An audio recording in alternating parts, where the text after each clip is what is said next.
প্রিয় এলাকাবাসী, দেশ আজ উত্তপ্ত। সারা বাংলাদেশ আজ ভারতের উস্কানিতে আজকে সারা বাংলাদেশ আজ অস্থির হয়ে আছে।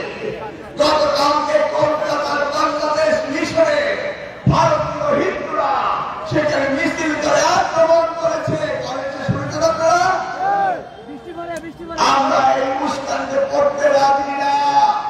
আমরা বাংলাদেশের শান্তিপ্রিয় মুসলমান হিন্দুদেরকে নিয়ে আমরা একসাথে থাকবো। আমাদের ভিতরে যেন কোনো উত্তেজনার সৃষ্টি না হয়। বলেন, সমস্যা নেই, বলেন বলেন, শেষ করেন। হ্যাঁ বলেন বলেন।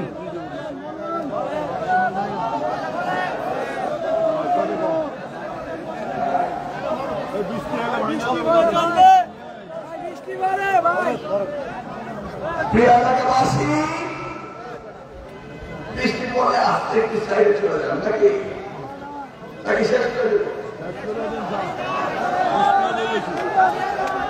ভেবেছিলাম আমি আমার বিগত দিনগুলির অত্যাচারের কথা, আগামী বাংলাদেশের কথা, আগামী দিনের দেশ নেতা তারেক রহমান সাহেব এসে বাংলাদেশে যে বাংলাদেশকে গড়ে তুলবেন তার গল্প আপনাদের শোনাবো। বৃষ্টির কারণে করতে পারছি না, তবু আমি বলবো আপনি নিশ্চিত থাকেন আল্লাহর রহমতে আমাদের প্রিয় নেতা তারেক রহমান বাংলাদেশে অচিরেই ফিরবে এবং গণতান্ত্রিক প্রক্রিয়াতে নির্বাচনের মধ্য দিয়ে আগামী দিনে জাতীয়তাবাদী দল ইনশাআল্লাহ দায়িত্ব নেবে। আপনারা দোয়া করবেন আমাদের নেত্রী দেশ খালেদা জিয়া যেন সুস্থ হয় এবং আগামী দিনে আবারও আমাদের মাঝে ফিরে আসতে পারে। এলাকাবাসী, আমি আপনাদের কথা দিচ্ছি, যতদিন আমি বেঁচে থাকবো ততদিন আমি আপনাদের খেদমত করবো।